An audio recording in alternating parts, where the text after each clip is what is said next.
Hi, I'm Laura Barat from laurabaratastrologer.com, and today I am discussing the Navamsha.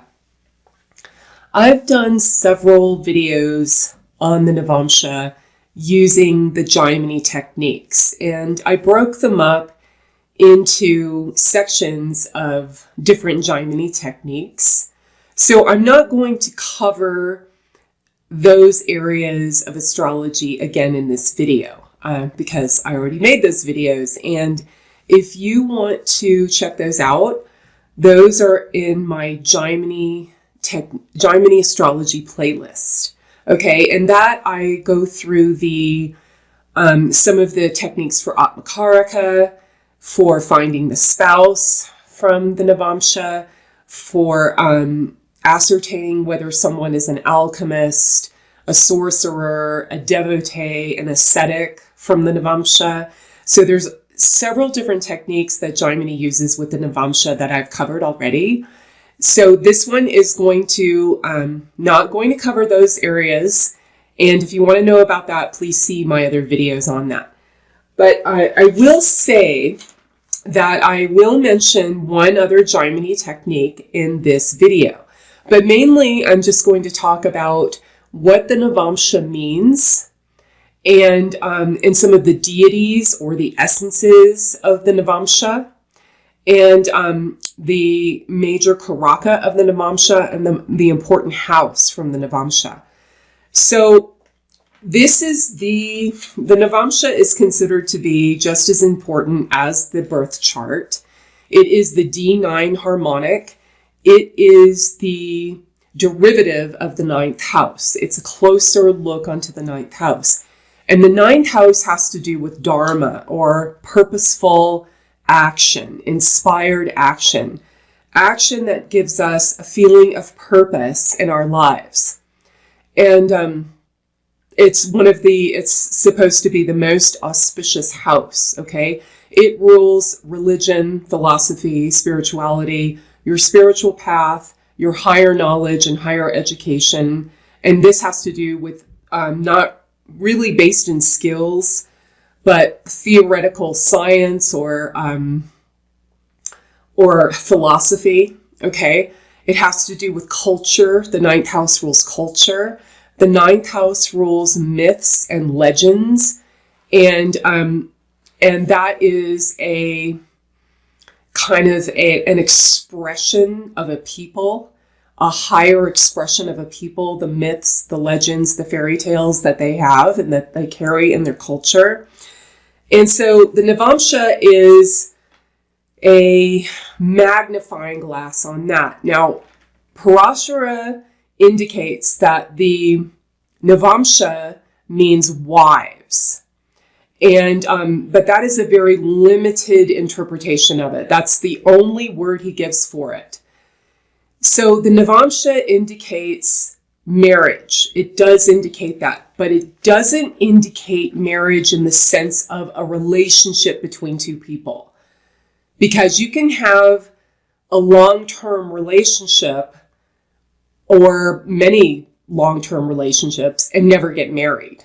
But the Navamsha specifically means marriage in the sense of following a path or belonging to an ashram or a community. And marriage is usually the community that a lot of people follow, okay? Or that they join, basically. Then there's the community of people who are ascetics, who do not get married, who remain celibate and follow a spiritual path. Then there's the community of people who want to do really great things in the world, and they dedicate their whole life to studying and creating things and just kind of living in their intelligence and living in their minds. And that is also a path in life. It's a dharma. It's a community. Okay. And, people like Tesla or somebody like that.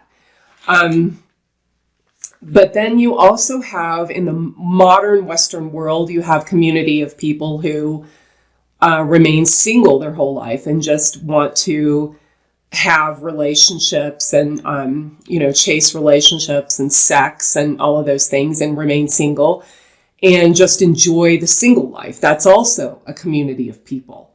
Okay. So the ninth Varga, the Navamsha, is your ashram or your community. It's what's in your life that gives you a direction and a purpose. It's something that limits your life to a certain degree.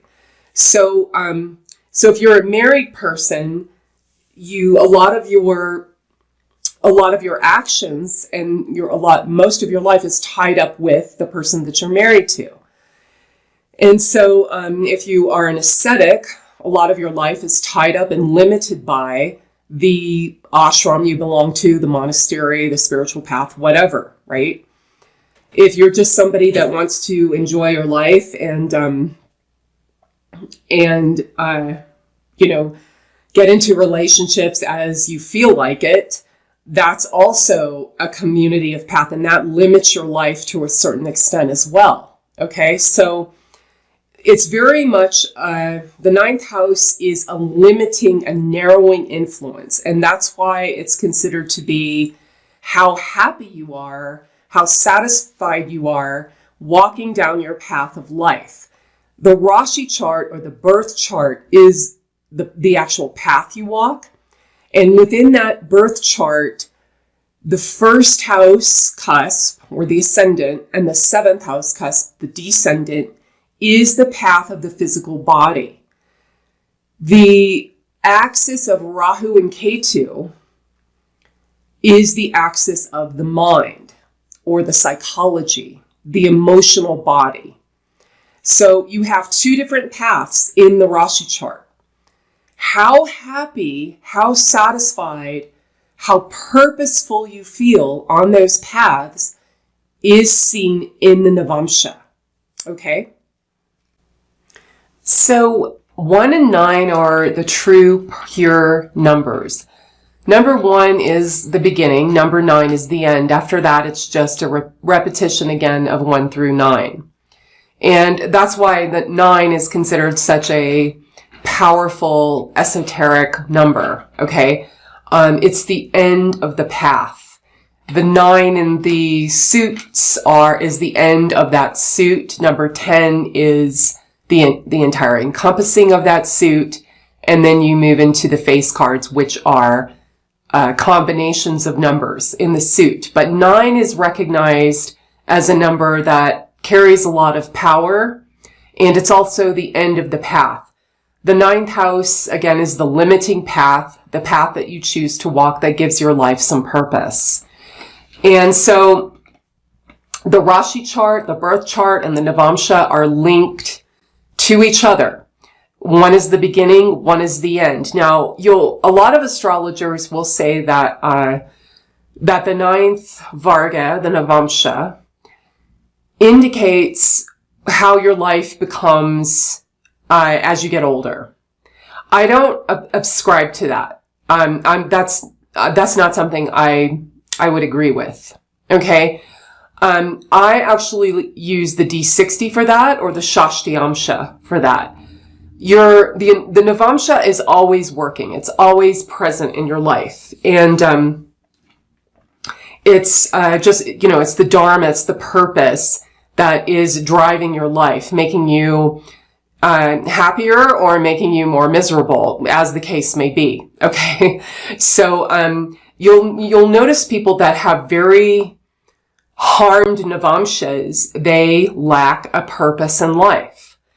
And I'm going to tell you how to see whether the Navamsha has a lot of power, has a lot of beneficial aspects to it, or if it's lacking. Okay? And especially when you're an astrologer and you see the Navamsha of a person and there's a lot of debilitated planets aspected by Saturn and Rahu, Rashi aspected, then you can see the purpose. The person is looking for a purpose. Okay. It can really take some of the excitement and meaning out of life. So it's a very important Varga. Now,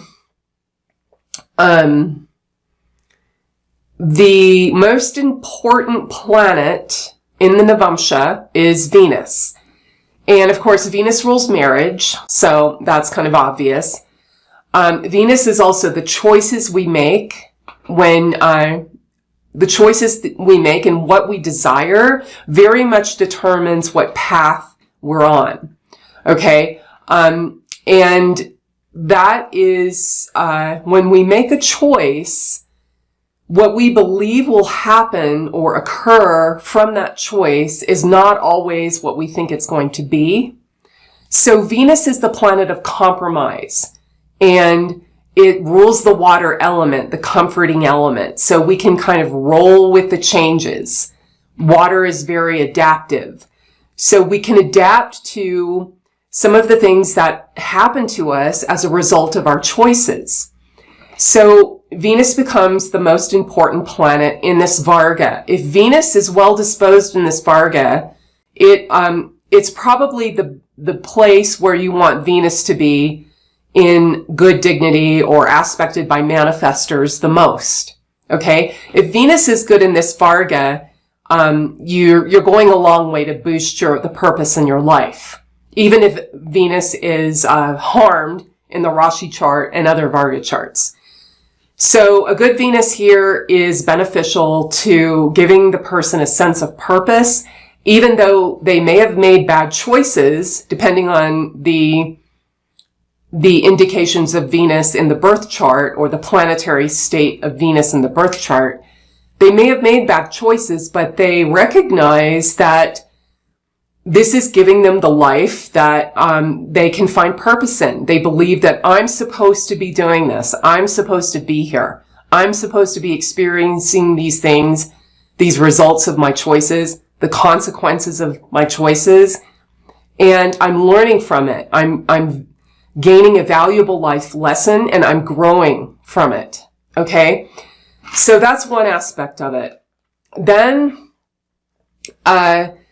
the other important part of the Navamsha, or the most important houses, are the ninth house. Okay? You look at the ninth house cusp.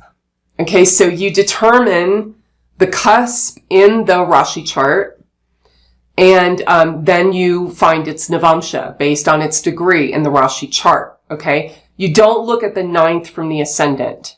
That only gives you a little bit of general influence. The best thing to do is find a house cusp in its Navamsha position and look at that house cusp, the ruler of that house cusp, and any Rashi aspects to it.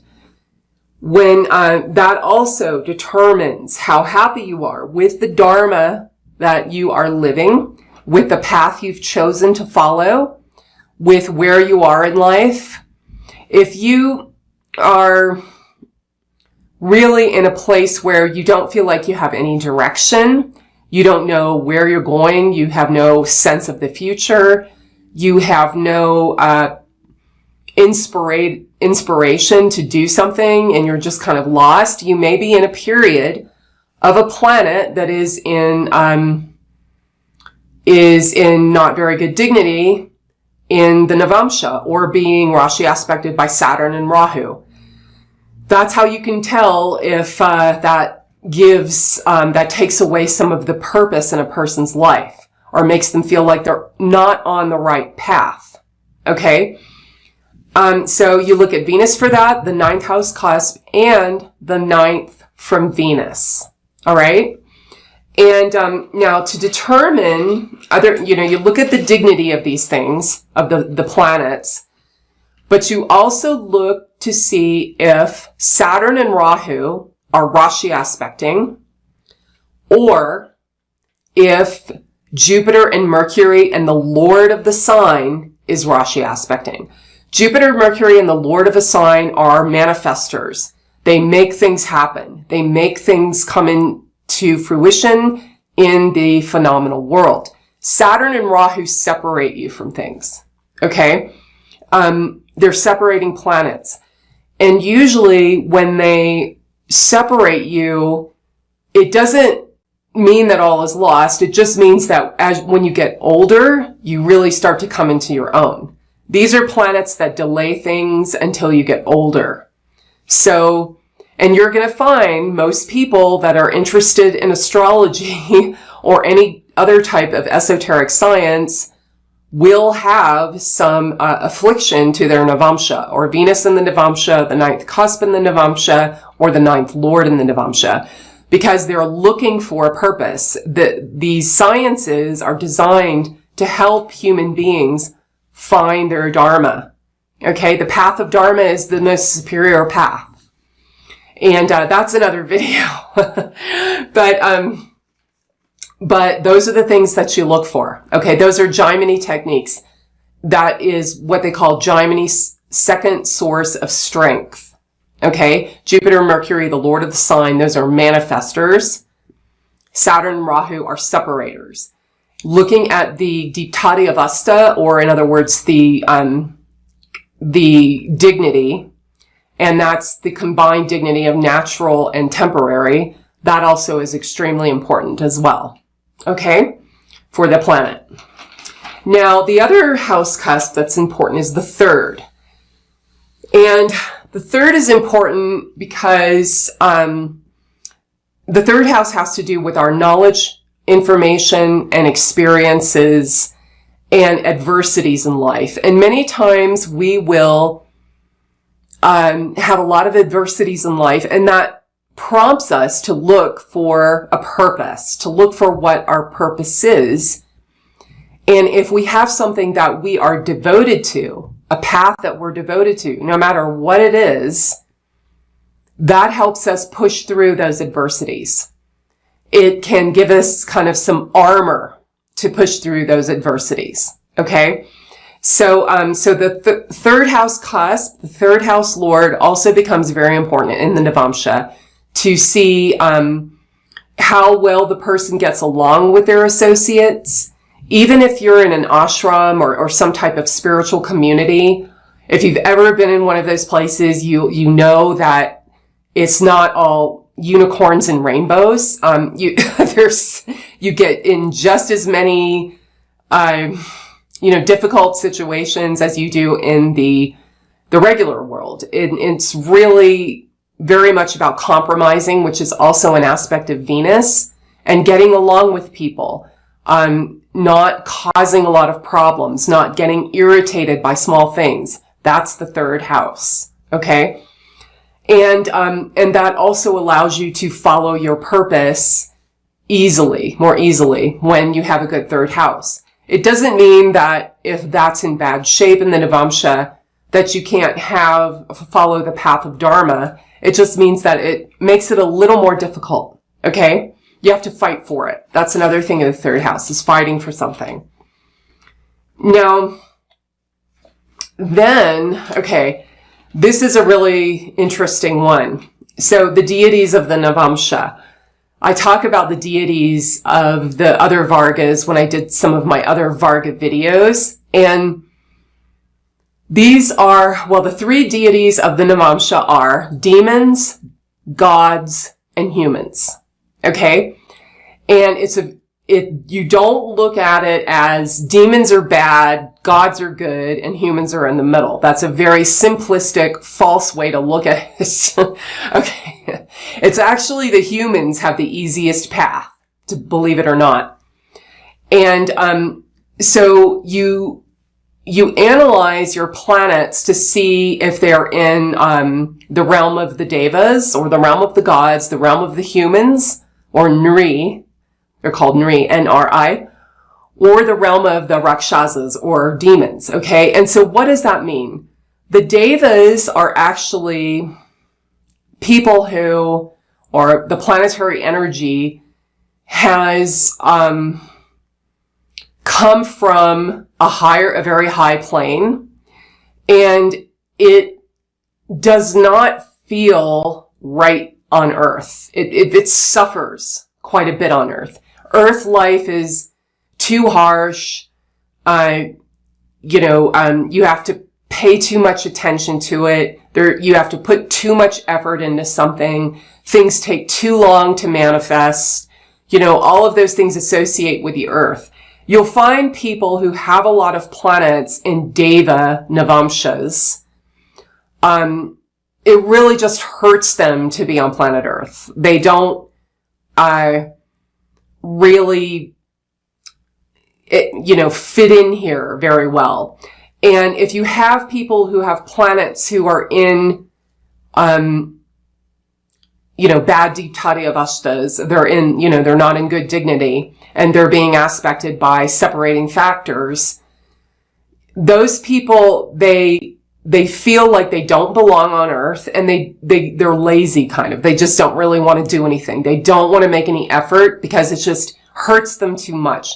There's too much harshness going on when they make effort. So they just kind of lay low and, want to be out of the spotlight, don't really try to do anything. They're the type of people that kind of check out from the world. Okay.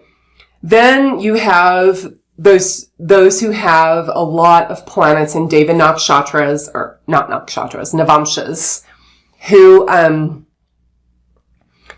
when their planets are really good in the Navamsha, then those are the people who want to do something new in the world that is, improve upon something and give the world something that's heaven sent, quote unquote. Okay. You can look at it that way. And, they really want to do something that uplifts people, not necessarily helps them in material ways, but uplifts their hearts and minds. Okay?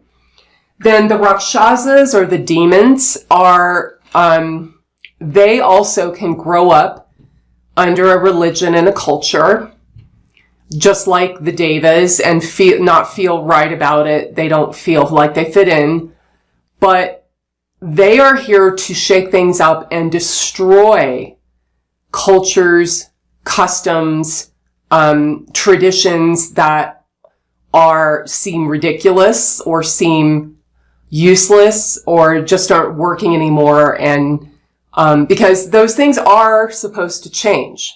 They are. Religion, philosophy, traditions, cultures, they are supposed to change and grow and transform.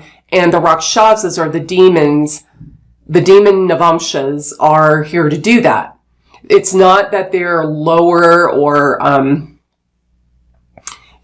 worse than anything else, because they're not. These are the people who innovate things in a very forthright, assertive manner. Okay?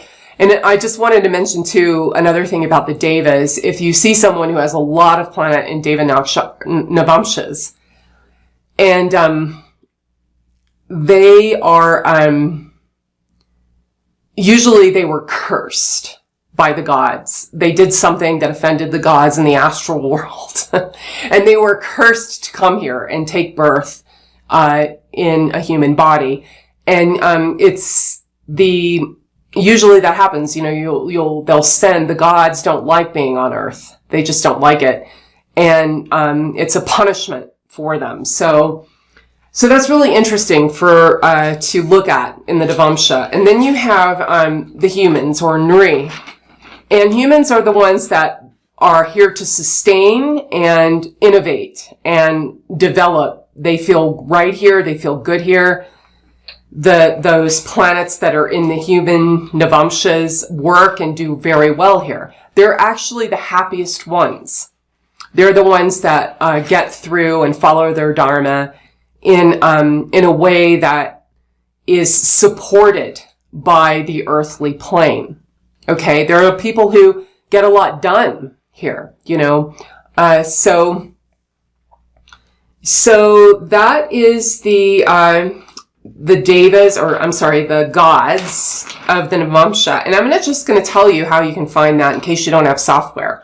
All right. So the Deva Navamshas are the 1st, 4th, and 7th Navamshas, or any planets between 0 and 320 in the birth chart, 10 degrees and 1320 degrees, 20 degrees and 2320 degrees. Okay, those are the Navamshas for the Devas. For the humans, it's 320 to 6 degrees of any sign. Okay, this is any sign. 1320 to 1640 degrees, 2320 through 2640 degrees. Those are the human Navamshas, or the 2nd, 5th, and 8th Navamshas. Then the demons, or the Rakshasas, are 640 through 10 degrees, 1640 through 20 degrees, and 2640 through 30 degrees of any sign. Okay? And then also this actually becomes important in synastry. Because if you are with someone, let's say you have a lot of planets in Deva and your partner has a lot of planets in Rakshasa, that's a clash. Okay? And it's not it doesn't really show up in behavioral events in the relationship. It shows up in you're on completely different paths. All right. It's related to the dharmic path of the Navamsha. Devas are here to do something new, and bring about something that is very uplifting. Rakshasas are here for more shaking things up, breaking down traditions, cultures, religions, attitudes that are no longer working. Okay. But they do these, it's kind of the same thing, but they do it in much different ways. And so you, in relationships, you'll notice people can grow apart when they have vastly different energies in their Navamsha. And they can blame it on, some behavioral things, but sometimes it's just you're on different paths. And that's not to say you don't stay together. It just means that you're going in very different directions sometimes. Okay. And both of those, the Devas and the Rakshasas, or the demons, can be in relationships with humans. Okay. Those energies work, but it's just, if you have too much goddess or god energy and too much demon energy, there is a little bit of a separation and clash when living together over a long period of time. Okay? Okay, so the last thing I want to discuss about the Navamsha today is, this is a Jaimini technique that I haven't mentioned in any of my last videos on Jaimini techniques in the Navamsha. And so this one is actually about how well a person follows their dharma, and especially if they're on some type of spiritual path. If they're not, it more has to do with, are there breaks in their purposefulness in their life? And usually there are. A lot of people, that's just the nature of life, right? For most people. But this has to do with if you, what is it? Got it written down here. Oh, consistency in dharma. Okay. If you follow your dharma and you know what you want and you spend most of your life following that same path, that's when you have benefics in the 9th house from the Atma Karaka in the Navamsha. That's called the Swa, or the Swamsha. And that is one of the most important places of the Atma Karaka, or probably the most important place of the Atma Karaka. So you just find your Atma Karaka in the Rashi chart, find where it is, what sign it's in the Navamsha, and you will count 9 from there to see what that if there are any benefics in that sign in the 9th from the Swa, the 9th from the Atma Karaka in the Navamsha, or if there is benefic aspect to it. Okay, and this is Rashi aspects. If that's the case, then you have consistency in dharma. You are you follow it mostly consistently throughout your life. If, however, there are malefics, there are breaks in dharma, there are breaks in your spiritual path, you may change spiritual paths. If it is Rashi aspected by Mars, the the sun, Saturn, or Rahu, or Ketu. Okay, or a malefic moon, which means a waning moon, or a malefic Mercury. And you determine that in the Rashi chart or the birth chart. Okay. Then the ninth from the Atmakaraka, and this is the ninth sign from the Atmakaraka, if your Atmakaraka is in or occupies a feminine sign or a water and earth sign, then you count backwards. All right. So that's just the way Jaimini does it, but I just wanted to mention that here. If there's Saturn and Rahu there, it means you give offense to the guru.